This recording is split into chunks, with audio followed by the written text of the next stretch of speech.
The D, man. Yeah, shout out my nigga from D's Media, you feel me?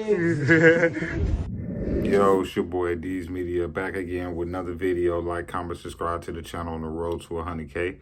Today we're gonna talk about, man, that boy Q50, man, just admitted, bro, that he really needs some help, and how him losing Lil Jeff played a major role on his lifestyle, man. Let's jump straight into it.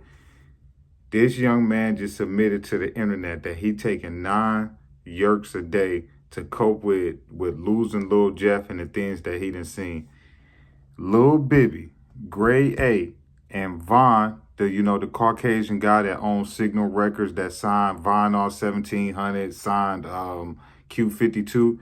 Y'all need to put this young man in rehab. Like, it's time to quit playing and save this young man's life. You know what I'm saying? Y'all will sit back and y'all will profit off this young man. Y'all will sit back and y'all put this young man on tour. Y'all will do this, y'all will do that, but then y'all not going to sit back and help him with his real life. Wake up and realize Shorty is really going through something. Lil Bibby, you should know firsthand. You just dealt with this, 4 or 5 years ago with Juice WRLD. You know, reports was getting that he was taking 15 to 20, you know what I'm saying, a day. You know what I'm saying? Got to the point that every 45 minutes, this young man is the same exact way. He just ain't the biggest artist as Juice WRLD. This young man really has a problem. And the man just admitted today that he won't help. But of course, he can't do it by himself. He got to want to do it, but he needs some help. Listen, everything ain't about money, man, when it comes to your health. Get that young man up off of ESTG tour, put him in a rehab facility for at least 2 to 3 months, and then let him come back out here and finish his rap career. But at the rate that he going, at 10 a day, he ain't gonna make it.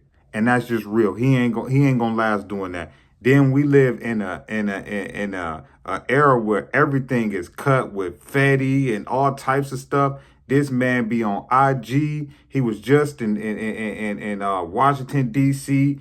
on IG begging if somebody can pull up and serve him. He did the same thing in Houston a couple weeks ago. So dude is running to IG to buy stuff off of random people that can cut their junk with anything. We live in a generation where everything is fake nowadays. Everything is fake. Everything is cut. So you think it's a good idea that he's buying them off of people off of IG when he get that down? Did you not just see that man flip out on that lady on IG Live?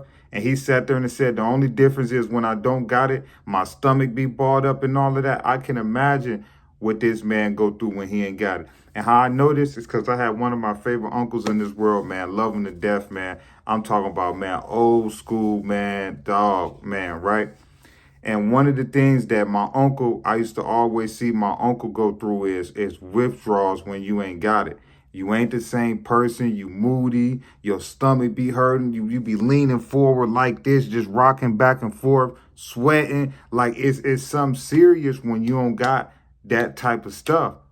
And for him to be 21 years old,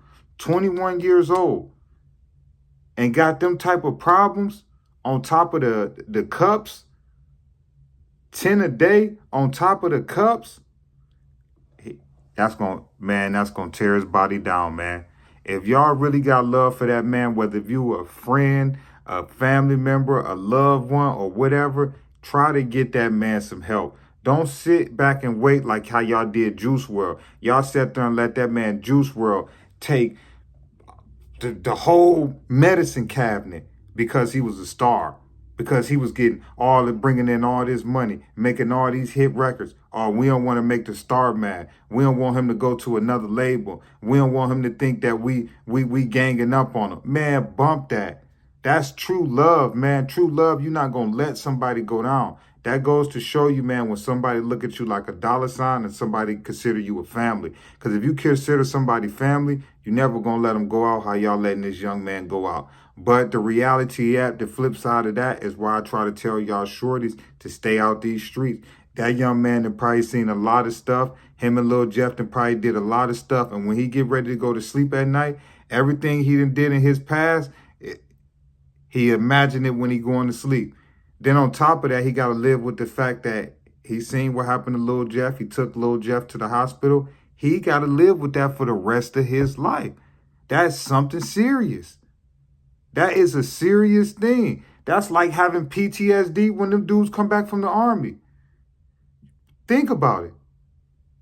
You done seen all of that didn't happen. You done seen your mans get hit up 19 times. You trying in the midst to go help him, then did the splits up, messed his ACL up, whatever happened. Took him to the hospital.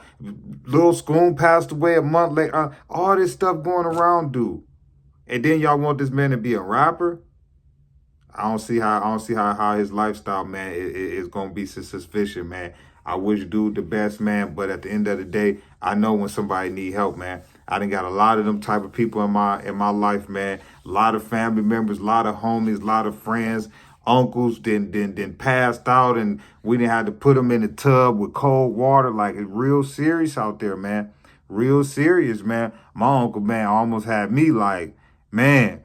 Got to get that man in there. And anybody know, they know, when you got to get that man in that tub, put some ice in there with some cold water, you know what I'm saying, to get you back right. You know how serious it is, man. I love y'all. Appreciate y'all, man. Pray for that boy, man. Love y'all.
The D, man. Yeah, shout out my nigga from D's Media, you feel me?